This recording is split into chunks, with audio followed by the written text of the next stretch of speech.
Ladies and gentlemen, we are about to get started. If you can please hit the like button on your way inside of the room. We are about to have an amazing stream. We want to talk everything Miami Dolphins free agency. So please hit the like button so we can get started. We have the recap of Malcolm Brown, Justin Coleman, Adam Butler, the center position, Robert Foster, Alan Hearns, Albert Wilson, Adam Pankey, and a special little bonus that the Miami Dolphins might be taking advantage of. So hit that like button, and we will be getting started very shortly.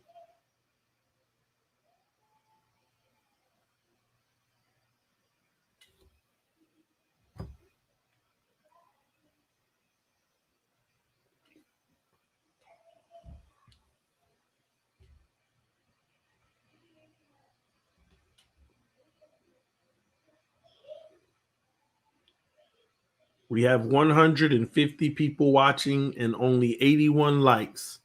Let's get 100 likes and we shall start the show, ladies and gentlemen.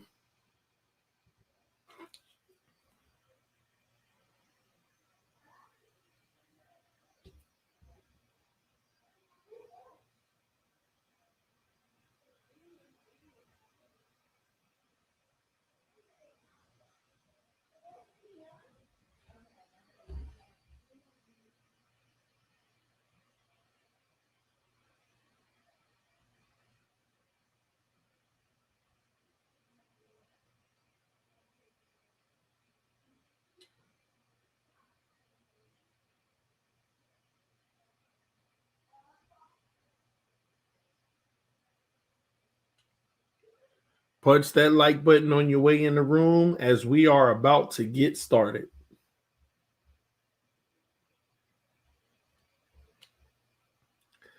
A 100 likes it is. Showtime, ladies and gentlemen.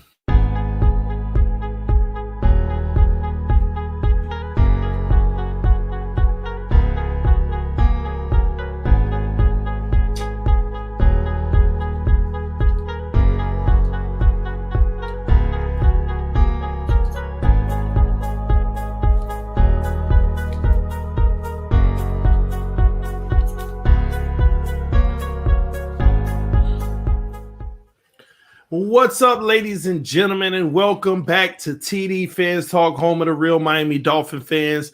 We are live. Thank you all who were there for the last 4 minutes waiting on the likes to get over 100. I was backstage, but I appreciate y'all getting over 100. We got a lot to talk about. We're about to hit everything that you need to know. Everything that you need to know that's going on with the Miami Dolphins. We got a special treat for y'all today on this stream.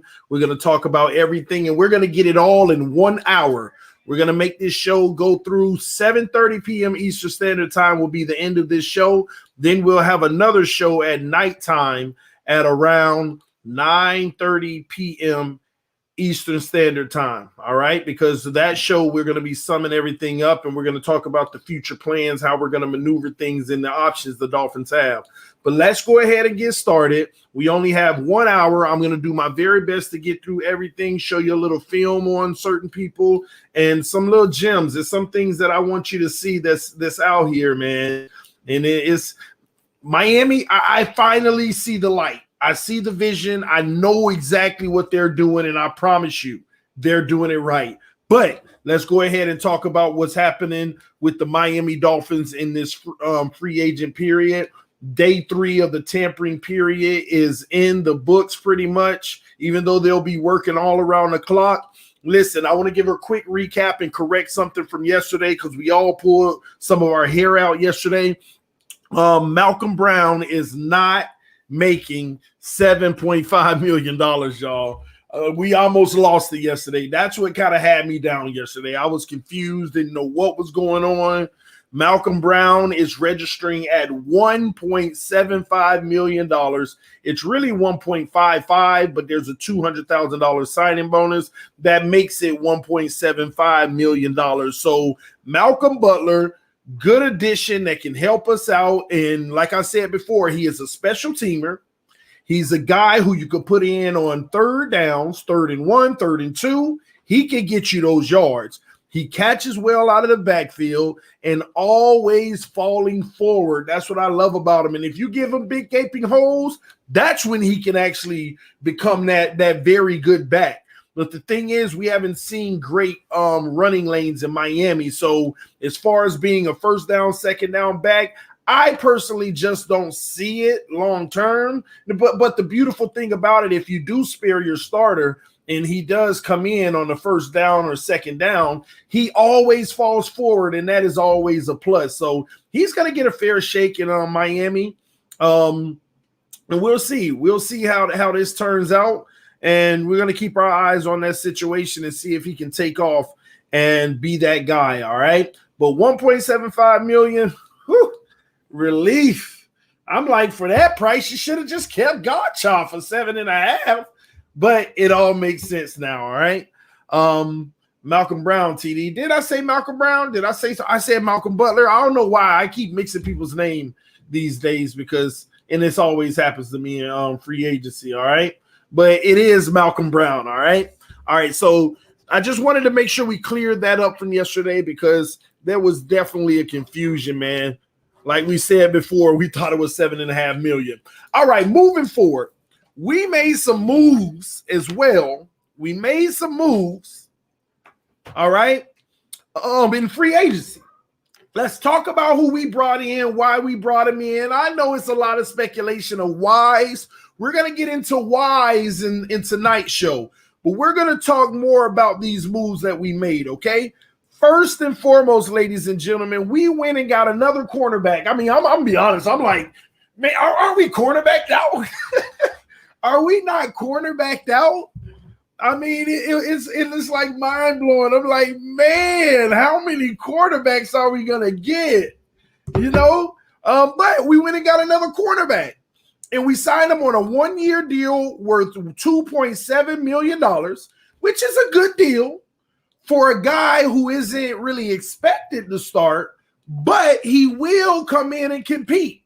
He will bring competition to Nick Needham and Noah Igbenogany in the slot position.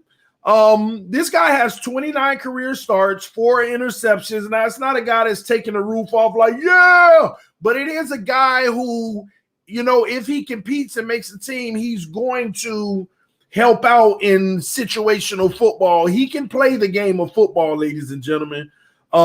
It's just that he's never really been the best guy on the roster, but he is a good enough guy to compete. He is a slot corner, ladies and gentlemen, and he's pretty gritty and tough in that position. It's just has he developed enough to be that guy that you trust to get bigger reps? Let me tell you why I'm actually excited about it, because we're talking about Brian Flores and the coaching staff. See, those are the exact type of guys that they develop, just like they did with Nick Needham. Just like they did with Nick Needham. Now, let me tell you why I also like this move with Justin Coleman. There's been a lot of speculation, and we're going to talk more about this tonight, so I'll briefly talk about it right now. There's been a lot of speculation that the Miami Dolphins are pretty much, you know, potentially going to be moving Nick Needham up to the safety position, potentially to save money on Bobby McCain. Not sure if it's 100% true, but that's a potential. So bringing in Coleman could fit that mold to be a good backup. And they've also had rumors that Noah would be getting a better look at the nickel position as well.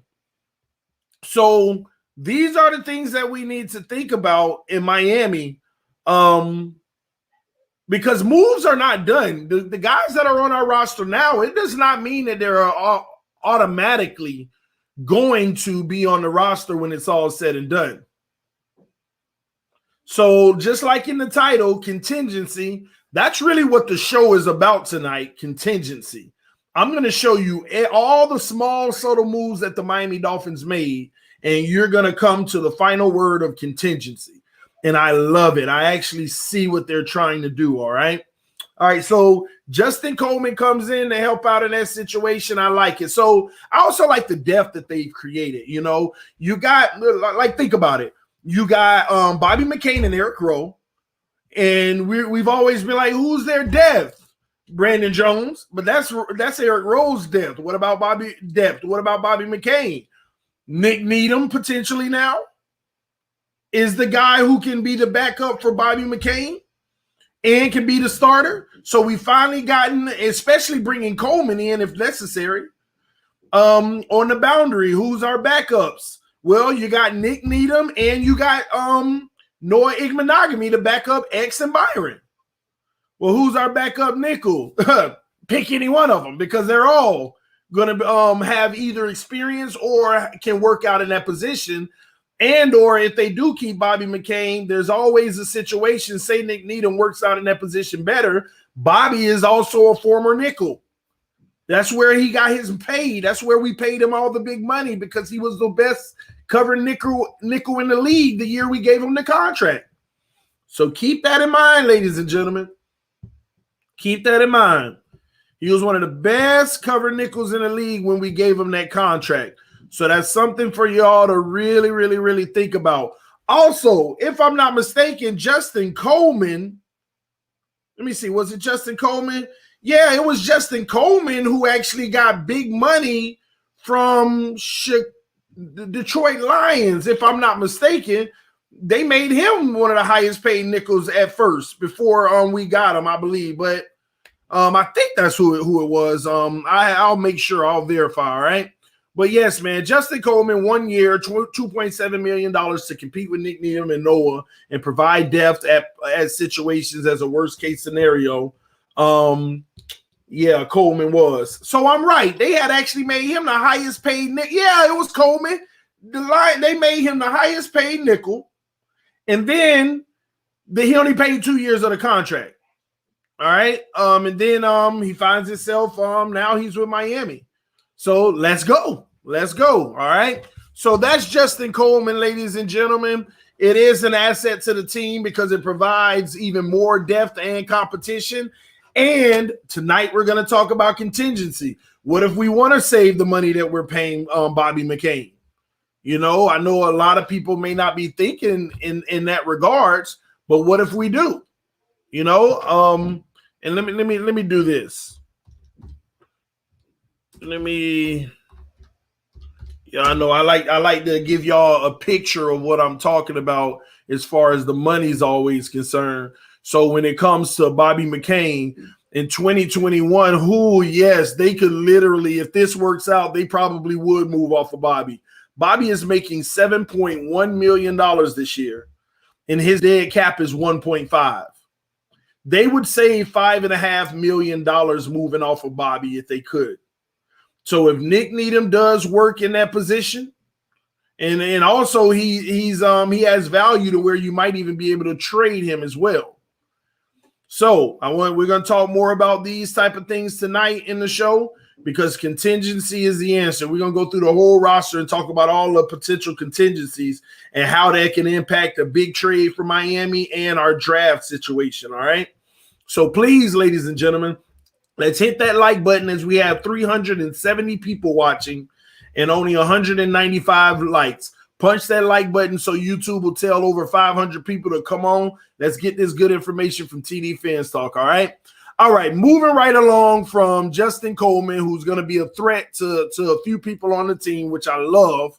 All right, let's move forward. Now we have defensive tackle Adam Butler, ladies and gentlemen. Adam Butler is going to be the man who replaces Devon Godchild, but not really. It's like a swap, but a better positional fit situation for us. Let me break it down, okay? We signed him on a 2-year, $9.5 million deal. Now, remember, Adam Butler is a 4-year player in this league, so he's just coming off his rookie deal. We got a guy in his prime, right where he's supposed to be, completely groomed, and look where he came from. Defensive-minded team, New England Patriots, a team that does it the right way, a team that does it the way Flores loves to do it. And don't forget, Flores knows him very well. He played under Flores for 2 seasons. So we know what we got when we went and got Adam Butler. So I have all the confidence in the world that this was an excellent move. Now, is he that true, quote-unquote, nose tackle we want in the middle? No, because guess who's going to fill that role this year? That's right, Raekwon Davis. Now you're going to have Raekwon Davis, Christian Wilkins, and Adam Butler holding down the middle. Ladies, and oh my gosh, see, y'all gonna see that's the problem. Y'all about to make me jump ahead of what we're gonna be talking about tonight. I'm not gonna jump ahead of it, but I'm gonna tell y'all right now, man, we're gonna talk about it tonight. Guess what? The Miami Dolphins just completed the defense. The Miami Dolphins just completed the defense. Tonight, we're gonna go in details and tell you why. We've completed the defense, ladies and gentlemen. Only one more thing that they probably looking for in the defense, and that's a backup edge rusher. Why you think we completed the defense, TD? Let me go ahead and give you our starting front seven. Our starting front seven is complete, ladies and gentlemen. You got Raekwon Davis in the middle, Wilkins on the left side, Butler, Adam Butler now on the right side, who is a great run stopper and a threat to pass rush. An interior guy who is also a threat to pass rush. Now, guess what that does? Because a lot of y'all who really don't know football, you don't understand that Agba played one of those inside positions last year. Some of y'all don't even know that. But guess what?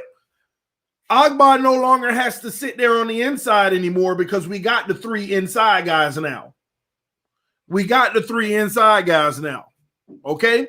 In a 3-4 scheme, we got our 3 inside guys. Now we get to kick Agba out. Just like we had Shaq Lawson, now Agba's over there. Now Agba's in that position now where he can thrive and stand up and go after the quarterback. Me and Ian and talk about this all day, man. Just a beautiful, we're doing this the right way. Then you got Jerome Baker on the inside with McKinney, in which we upgraded, y'all. Y'all don't understand this pickup with McKinney was the big injection for the defense. A true run stopper, a guy who loves physicality and thumping as long as that injury holds up. And it's wartime. And then you're going to have Van Ginkel on the other side where Van Noy was. But don't forget, that's your starting front seven. But now look at the guys we got to back it up. We got Zach Zeiler. Y'all go ahead and help me out in all the weapons we got as backups in the front seven now, who are all capable guys. Zach Zeiler, we still trying to figure out what's going to happen with Landon Roberts, right? We're gonna keep our eyes on that. You got Vince Beagle. You still got him.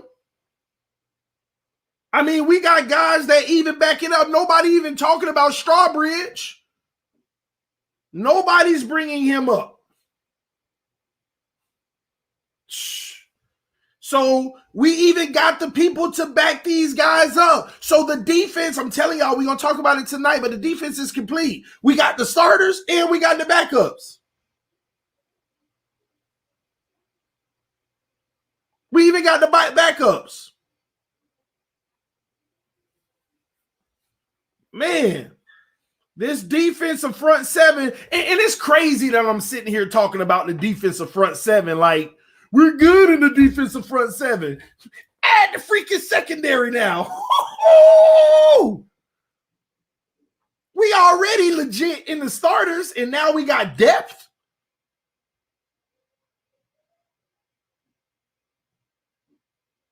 Now we got depth. Byron, X, Bobby, Rowe, and all the depth that I just named.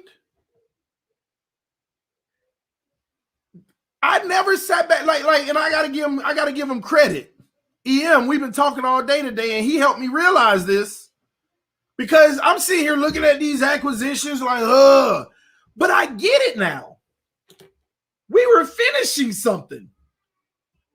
And ladies and gentlemen, we completed the defense. The only thing they can go get is maybe a backup pass rusher or somebody in the draft for the future, just as depth at the defensive end position, just in case Ogba goes down. And we can find that. We can find a guy that's talented with that, or a guy that's a potential, and so we're good. DJ J with the donation said Raekwon Davis is gonna break out. Man, this whole defense about to be crazy stupid, man. So I'm here to tell y'all the defense actually got better already. Picking up from where we left off last year. What they just did in free agency, they were telling you, we're finishing this defense. And guess what? They did. Full of 7 and 8s. Whoever put that in the comment section. Blake, 7 and 8s with 10s in each corner. I love it. This D about to go ham. Oh, man. Good job, Brian Flores and Chris Greer. I wasn't thinking it yesterday because that $7.5 million for Malcolm Brown threw me off. Thank God it was a false report. It just threw me off and put me in a whole nother mood yesterday. And I was just like, oh, it just downed me, man. It downed me.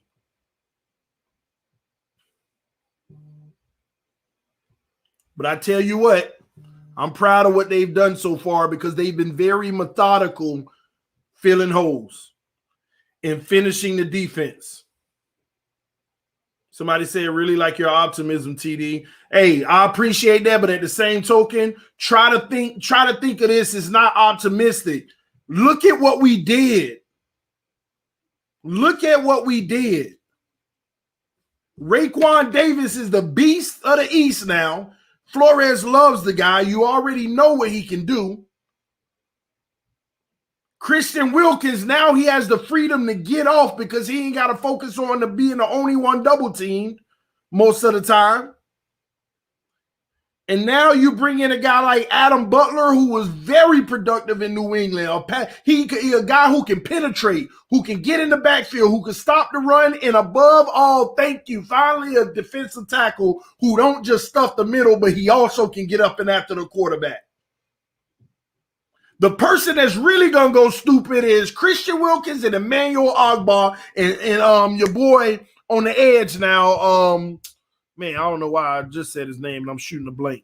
Van Ginkel. Them the ones who really finna get off this year. And your boy McKinney that we just brought in, you gonna see on every run play why we brought him in. Smashing. No bueno. With that defensive line, oh man. Let me stop, man. I don't want to keep obsessing about it because I'm getting too excited, man. I'm trying to do this show within an hour. All right. I got 40 minutes left and I want to get through some of this. I want to get to some of the film on my special person that I think the Miami Dolphins need to go get. All right. Let's move on, man, because I'm done. All I'm telling y'all right now is the defense is complete. And the only thing they need to really add is maybe one pass rusher for depth. We don't need a starter caliber. We need if you can find a good quality 7 rated player, maybe even a 6 that you could turn into a 7 to come in. Just saying. And honestly, there is some guys on the roster that they might be still high on that can do that. So I'm just saying, all right? Let me move on, man. I'll get excited more in depth about some of this stuff tonight, all right? All right, so moving along, Ted Karras is no longer a Miami Dolphin. As we know, he was a free agent. He has signed a 1-year deal with the New England Patriots. Now, it is rumored that the Miami Dolphins are to be trying their very best to acquire David Andrews. Because we need to start talking offense, ladies and gentlemen. We have to start talking offense because that really needs to be the focus. Elliot with the donation said, does this still mean we can spend on a strong wide receiver? Let me finish everything I'm going to talk about. And because I'm going to tell you now, man, the chances of us getting a wide receiver, it's literally slimming every second of the day. It's slimming and slimming and slimming. And we'll just let me finish this, and you might even get a better idea of what I'm talking about. Okay. They really want David Andrews at the center because right now in the Miami's headquarters, their focus is offense. From this day forward, their focus is probably mainly on offense or bringing in guys to compete in camp just in case they can find a little gem anywhere on the team, offense or defense, okay? So will they get David Andrews? Let me tell y'all, that would be a huge advantage for the Miami Dolphins going into the draft if they can get David Andrews. A huge advantage going into the draft if they get to secure his services. But I don't know if they will. We'll keep our eyes on the situation, and I'll be reporting it as soon as we know more, all right? And remember, we don't need great. We need 7 and 8s. All right? All right, next up on my list, Robert Foster, ladies and gentlemen. The Miami Dolphins bring in the 25-year-old speedy wide receiver, Robert Foster. This is low-key a great move, potential great move. We don't know how it's going to turn out, to be quite honest, but this is potentially a really great move, okay? Let's talk about all the implications. This guy here is fast. This guy here is a pure deep threat. And I ain't talking about go routes. This guy runs all the deep crossing routes in the world. This guy has that. He's the really knockoff Stephon Diggs, if you ask me, on crossing routes. Now, when I say knockoff, it's because he ain't no Stephon Diggs. But in the right situation, I don't think he still would be Stephon Diggs, but he sure enough can give you them flashes at times, man. Let's talk about this guy because he might even have the potential to save us some money, y'all. Just keeping it 1,000 with y'all. Forgive me. Please hit that like button, ladies and gentlemen. 612 people watching, only 268 likes. Help the channel out. Please help the channel out. Punch that like button. You don't have to give a donation, but if you punch that like button, man, you've done it. You've done it all. And the great thing is, let me tell you a little secret. You only got to do it once. You only got to do it once. Move the chat, hit the like, and bring it back. It's that simple, all right? I appreciate y'all who actually did it and weren't lazy, who actually showed some love and support. Thank y'all so much, all right? All right, so Robert Foster. He was a former player for the Buffalo Bills and the Washington football team. He has 3 seasons under his belt in this league, okay? 25 years old and undrafted. And guess what school he came from? I want y'all, let's make it a quick interaction. Put it in the comment section. Guess what school he came from?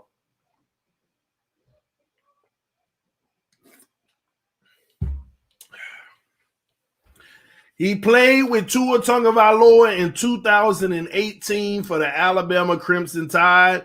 Has a few highlights in 2018 with Tua and made some huge plays in Alabama. Look at everybody. Alabama. They know. Everybody know what time it is.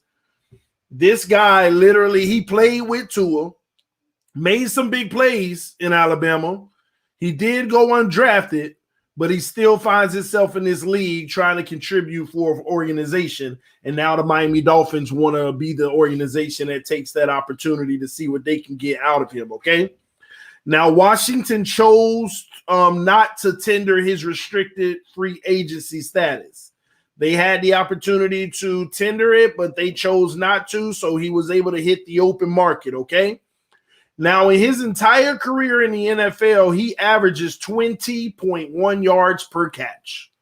Whoa, 20.1. Now, I know it's a small sample size, but let me tell y'all, it's a beautiful sample, though. 20.1, let me tell you how he got there. Now, there's some things to be excited about and some things to be worried about, okay? All right, so he's going to be a guy that they bring in to compete to make the roster. Why is he competing? Because there are guys like Jakeem Grant, Albert Wilson, who he's going to be competing with. I'm going to tell you straight up right now, he's competing with Jakeem Grant and Albert Wilson. He's competing with those guys, and you still got those guys like Kirk Merritt, whoever all those other guys is on the roster. Okay? I mean, I know them, but y'all know what I'm talking about. All the other guys, right? He's going to be competing with those guys. And the reality is he has the opportunity to be on this team. Do not say and Hearns. He is not competing with Allen Hearns, and we're going to talk about that in a second. He is not going to be competing with Allen Hearns, okay? We'll talk about that whole situation in a second. I didn't even know about it, but now I know. Gosh. But anyway, I ain't going to talk about it, okay? All right, so let's keep going, all right? Now, here's the deal about Robert Foster. Speedy guy. He's definitely a playmaker. Man, he's always wide open on crossing routes, man. He knows how to, and he's a patient route runner. I'm telling y'all, I'm watching this film, and I see the subtle things he do that shows his patience in allowing the defender to get at a certain point before he makes his breaks. And there's something there. And I'm telling you, I can see it in the small intangibles. I'm telling you, and the word that I want to use is patience. When he gets in that secondary, you know, he'll run a route and he'll wait till that defender say, "Yeah, this a go," and bam, it ain't no more. You know, he has a sense of knowing. You know, I'm supposed to cut right here, but let me go about 2 more yards deeper because the corner ain't shifting yet. Oh, there goes the shift, bam, and wide open across the middle, wide open on the side, and he's fast. As soon as he gets that ball in his hand, he stride for stride. You better catch me. So the thing is, he hasn't been that guy that, you know, I don't see a lot of bump and run against him and things like that. So I don't know how he would do in those type of situations. And most of the time it's a little cushion where he's freely running. So we'll see how that turns out. But in 2018, he gave you hope, and that's what landed him the opportunities that he had. In 2018, he played 13 games, not even a full season. He had 27 receptions for 541 yards, y'all. 20 yards per reception, 75 yards long, a 75-yard bomb he caught in that, and 3 touchdowns. And that was from Josh Allen, if I'm not mistaken. That was actually from Josh Allen. Hold on, let me see something. Let me pull something up for y'all real quick.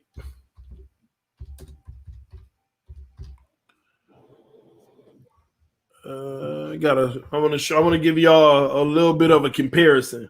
Yes, thank everybody who hitting the like button. I truly do appreciate it. It means so much to me. Definitely means so much to me. All right. Now here's the deal, y'all. All right. Let me go to it. All right, here we go. Give me a second. So, all right, here we go, man. So, well, I don't want since 2017. Rushing. All right, here we go. So here's the deal, y'all. In his first year in the league, this guy pulls in 27 receptions for 541 yards, 20 yards per, 3 touchdowns. See, this is the stuff you got to start talking about. Jakeem Grant, in his first year, he only had 1 target and didn't catch it. He ain't do nothing his rookie year. In his second year, 13 receptions, 203 yards, and played all 16 games. Now, remember, this guy played 13 games. And yards per reception, 15.6. 2 touchdowns. 2018, 21 catches, 268 yards, 13 yards a catch, 2 touchdowns. 2019, he had 19 catches, 164 yards, 8 yards a reception, 0 touchdowns. Last year, he played 14 games, had a bigger role, finally had 36 receptions, and that still only got him 373 yards for 10.4 per reception. 10.4 per reception. 36 receptions, and this man pulling in 27 receptions. 373 yards, and this man 541 yards, and doubles your yards per reception, and more touchdowns than you've ever had. Now, we understand that Grant is a special teams guy, but at the same token, this is the prime example right here of a guy who could replace him. Because how much longer are you trying to hold on to Jakeem Grant? This move alone could save the Miami Dolphins $2.9 million moving off of Jakeem Grant. Will they move off of Grant? I don't know. But this is a threat. This is definitely a threat. So like I said, I don't know if they'll move off of Grant, but this is certainly a threat, ladies and gentlemen. Definitely is. I like Jakeem Grant because I like what he brings in the special teams, but if we also want to be honest, kickoffs ain't even the same anymore. Most of those are touchbacks. In punt returns, again, he was second team All-Pro, which is pretty good. He's a valuable asset. But everybody knows in the game of football, whoever returning your kicks needs to be a viable third option as a receiver. And honestly, I don't know if Grant has really delivered in that area. But if I was to guess, ladies and gentlemen, Grant would still probably has a good chance to make this roster. He really does still have a good chance to make this roster. But so does Robert Foster. Now, his production did decline each year after that, but that's only because when he moved on, the teams Washington didn't use him much. But you also look at a guy like Albert Wilson, another guy that would bring $2.8 million in savings for the Miami Dolphins if somebody could replace him. Again, another receiver that I don't think anybody want to move on from Albert Wilson. They want to see what he can do under Tua. But these guys bring savings, ladies and gentlemen. And whether we like them or not, because I like both of them. I like Grant and I like Albert Wilson. But whether we like them or not, if they can develop somebody to do what they do and save $2.9 million in the process, it's going to happen. Let's get that straight now. It is going to happen. So that's what this is about. Robert Foster will have a fair opportunity to make this roster. Now, let me tell y'all why out of those three guys, because y'all really got to think about it. I want y'all to really think here. Robert Foster, Allen Hurns, Grant, Wilson, Preston, Parker. Am I missing anybody? Y'all got to add on. Who else? Because I have brain lapses. Give me any other receiver that I'm not thinking about at this very moment who's still signed under this roster. Or is that everybody? I got 6.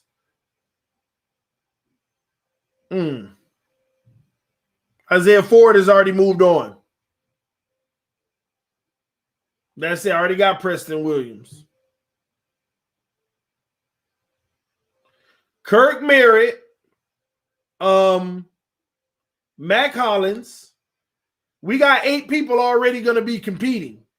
They're going to bring in some more undrafted. They're going to potentially, maybe the draft. But how many do we carry on the roster when the season starts, ladies and gentlemen? We usually carry 7, right? We usually carry 7 on the roster, right? Lynn Bowden. Dang, Lynn Bowden, Perry. You see what I'm saying right now? You see the competition?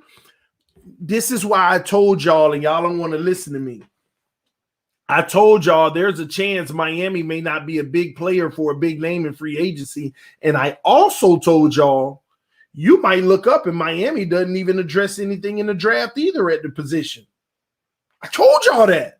Now they still may do it. They may go get them a top receiver, but you might have a legitimate situation where they don't.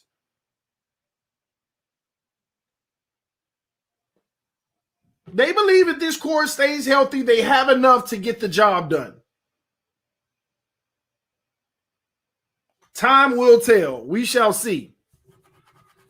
But there's going to be some moves at wide receiver. Somebody's not going to make the cut. And it's going to happen. And don't let us really go draft the top receiver. Then we really going to be sitting there making cuts on. And because let me tell you what they hate to do. They don't like to cut the youngest of the youngest that they're developing because they can only be on that practice squad but so long. At some point, they want to move them up. So we'll see how it goes, all right? All right, let's move on. Allen Hurns and Albert Wilson is expected to opt in, and I'm telling y'all, they opted into 2021. Now, Hurns is the crazy situation that I didn't know of, okay? Do y'all know how much Hurns' cap hit is this year?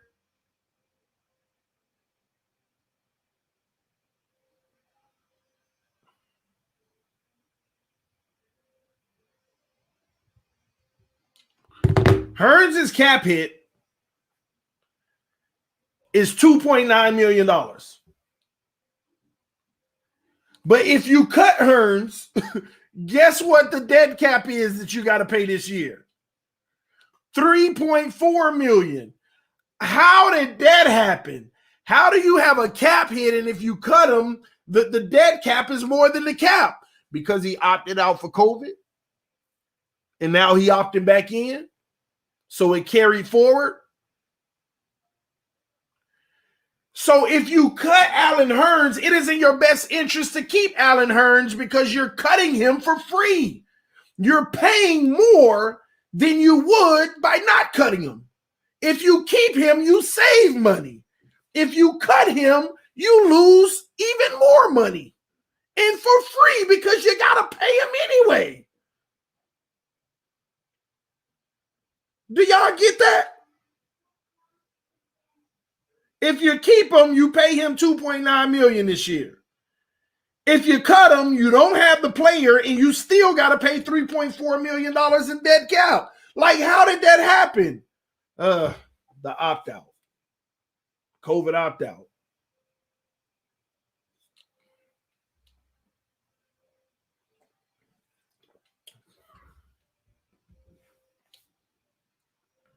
So Allen Hurns has favoritism on his side unless the Miami Dolphins just say, cut him and give him the money. We'll take the loss.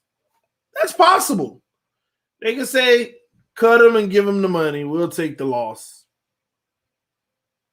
But would y'all agree that's a waste of money? That when you get down to the bottom of the wide receiving group, wide receiver number 6, number 7, you might as well should have just kept Hurns and then saved the money. You see what I'm saying here? So we'll see. Just depends on how convicted they are about the other guys. So that's why the guys who are fighting to make the team, they really have to impress. They have to be to a point to where they're like, oh yeah, this is worth going ahead and just giving Hurns his money and letting him go. Yeah, we really got to bring on Foster or, Merritt or whoever it is. I don't know who it's going to be. But y'all get the point here. All right, y'all, we got 700 people watching right now. We got 429 likes. If you're enjoying the content that we're talking about, please hit that like button. It is greatly appreciated. It is greatly appreciated, ladies and gentlemen. The Fins are making moves that didn't seem like they were very impactful, but it all starting to make sense now. And tonight we're going to tell you the ultimate sense that it makes. And some of y'all may not want to hear it, but we gonna tell you. David with the donation said might as well sign another Patriot in David Andrews. Well, you must have came in late because I already told you when we talked about Ted Karras signing with them that David Andrews it has been rumored that the Miami Dolphins are really, really, really trying to get him right now. That's every source that I'm seeing and talking to. That's what Miami is trying to do. Will they get him? Time will tell, because we do need to focus on the offense now, all right? All right, we got 20 more minutes. Let's keep it moving. All right, so the Miami Dolphins, once again, now you can see the transition on offense, ladies and gentlemen. Remember, I talked about they're trying to get Andrews. Then they brought in Robert Foster to come compete so we could figure this wide receiving core out. Now Allen Hurns and Albert Wilson is opted in. Miami's shifting to talk about offense now. So for the next few days, you're going to hear a lot about offense. We already got a backup quarterback yesterday, or starter, however much you hate to or like him, you decide, right?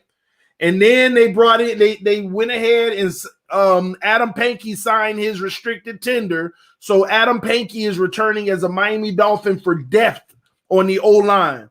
Now, they have him listed as the tackle. Obviously, you all know that. But something that many of you all didn't know, that Adam Pankey played guard in college. A lot of guard play, all right?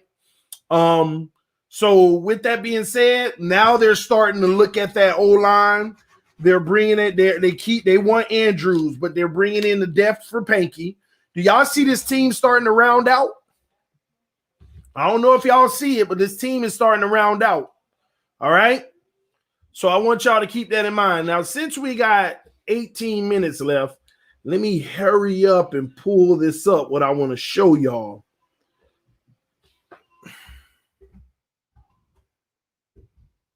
We're going to talk about this night. This is going to be one of the main not one of the main subjects tonight, but this person is going to be one of the topics of contingency tonight.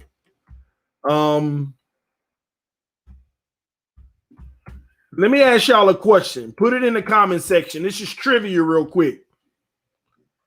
Do y'all know there was a cornerback who had 9 interceptions last year? If you do, who was it? Put it in the comment section. Xavier Howard had 10. Did you know that there's a guy who had 9 interceptions last year?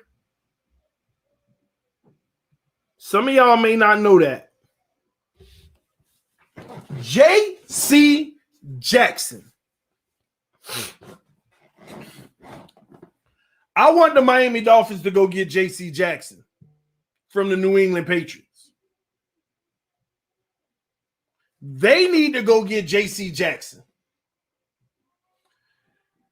You can call me an Xavier Howard hater all you want. Ladies and gentlemen, the Miami Dolphins need to go get J.C. Jackson right now. Why do I say that? This guy is going to be the next top corner in this NFL. I am telling y'all now. The New England Patriots have put a second-round tender on cornerback J.C. Jackson. This guy is an undrafted, restricted free agent right now. Somebody said he picked off Tua. Yeah. We about to watch some of this.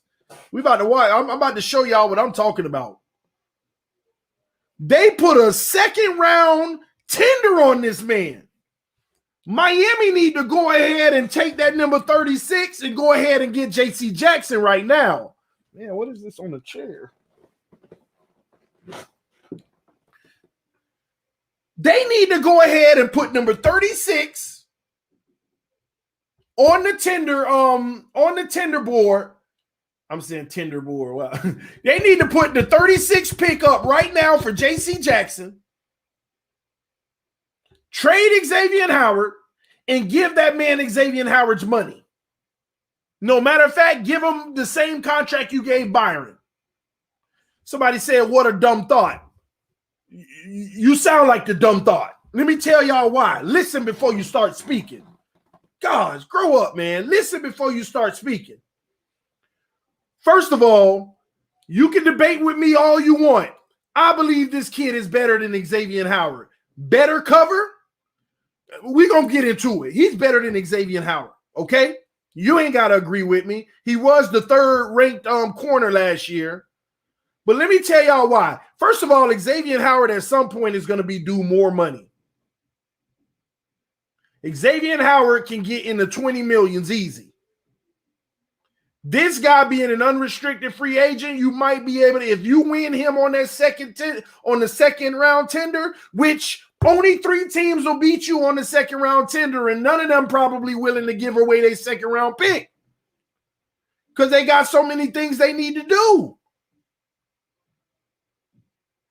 They got so many things they need to do. So we would win over everybody with the second round tender. Now, New England would either have to match it or they lose them. New England done spent too much money, ladies and gentlemen. They not matching $16 million a year. You just give them the money you gave X and add $1.5 million on it. Now you got a guy under contract for 5 years at something where he's probably going to be worth 20s of millions of dollars 3 years from now. But you got him in his prime and he's 2 years younger than Xavier Howard and don't have no injury issues like that. He don't have no injury issues like that. Now, I know a lot of y'all, Keep X, you tripping. It's only because you don't know J.C. Jackson. You don't know nothing about this kid. But welcome to J.C. Jackson, ladies and gentlemen. Time for y'all to go ahead and get a small sample of who I'm talking about. And I know this ain't the raw film. This is I want you to see some of the highlights, what we see in this kid. He's instinctive with the ball. I remember this punt. This is just a fumble recovery right here. J.C. Jackson.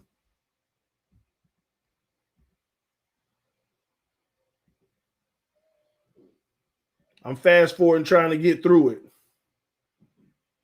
He has a knack for the ball. Coverage. Tight coverage. This man here, he's going to be where he need to be. Another shot. Ryan Fitzpatrick. See, this is stuff I love about J.C. Jackson. He is the best help side defender. He is the best. He don't just play his position, y'all. He does not just play his position, y'all. He is a help guy. Do you see him right here? This is his receiver. He's looking at Gesicki and he's trying to be inside of his guy. He always playing 2 positions. This ain't even his man. But what does he do? Let me get over here. Interception. Interception. The kid's just special, man. Left Grant just to go over there and help with Gesicki. But you're going to see a cut to the ball. He gets the fumble. I'm going to try to fast forward these so I can hurry up. And hopefully they don't trip on me. Underneath, let me tell y'all what I love. And I ain't trying to make this about knocking Xavier Howard. But I just got to keep it 1,000 with y'all. This is what you don't see from Xavier Howard. You see that? Carr threw the ball in the flat. And this man is like, oh, and he already in full stride. I am coming to get you. You know, I don't see that intensity. Like, look how fast he's shooting to the ball. It's just the truth. Look at this. Underneath. Come here. Another play. Another play. As soon as that ball is out of the quarterback hand, I'm coming to get it. Let me back that up so y'all can see the separation on this. Look, stop right here. This is him way up here. He got 3 guys in his vicinity, but he looking at Derek Carr, and he's like, I'm coming to get it. He even got a blocker right here, but he shoots past it. But on the field, period. Kansas City Chiefs. Look at this. Punching the ball. Oh, no. This ain't the punch one. Another headsy play. It was a catch off of another man, but he always around the ball. As soon as somebody catch it, he headed in that direction. He coming for the ball.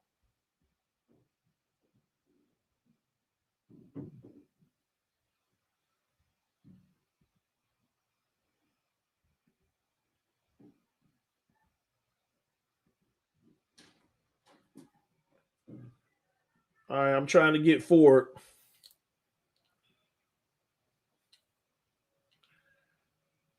Y'all watch this film, man.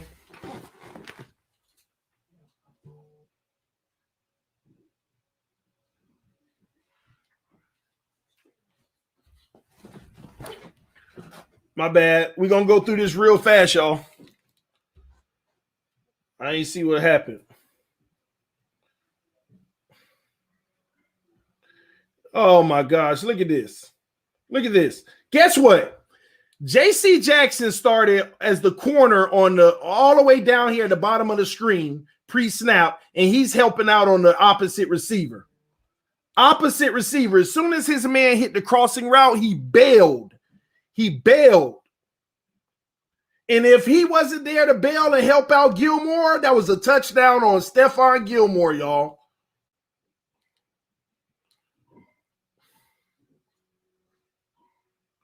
Man, I'm gonna show y'all like two more. And then we're gonna continue this tonight.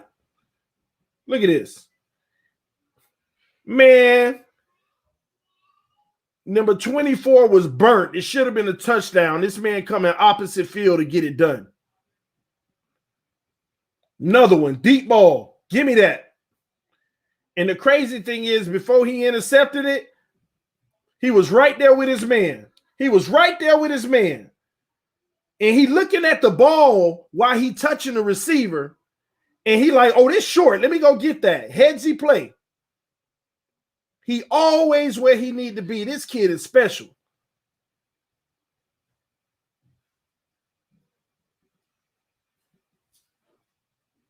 Look at this. Man, we gonna continue this tonight, y'all. Because I'm coming up on my time. We're gonna continue. I'm gonna pause it right here, man. I'm gonna pause it right here. We're gonna finish this tonight. Hold on, y'all. Let me get this off. All right, man. We're gonna finish this tonight. We're gonna finish his film because that ain't even the tip of the iceberg of what he's capable of doing, y'all. It is insane what he can do. But listen, we had 700 people in the room. Y'all make sure y'all hit the like button. I will see y'all between 9 and 9:30 tonight. We will be live. We'll finish this film, and then we'll talk about the contingency plans and what the Miami Dolphins could potentially be doing on a bigger scale. Big moves, all right? All right, so we'll finish it up later, y'all. This TD FANSTALK, home of the real Miami Dolphin fans. Y'all stay tuned. As a matter of fact, y'all go watch J.C. Jackson's highlights. This kid's the truth. You can love Xavier Howard all you want. He's younger. He's fast. He's more physical than Xavier Howard. And he also is a good run stopper. And he also plays help defense. Help side defense. Even if it ain't his man, he's helping in other areas. I'll see y'all soon, man. It's TD FANSTALK. Peace.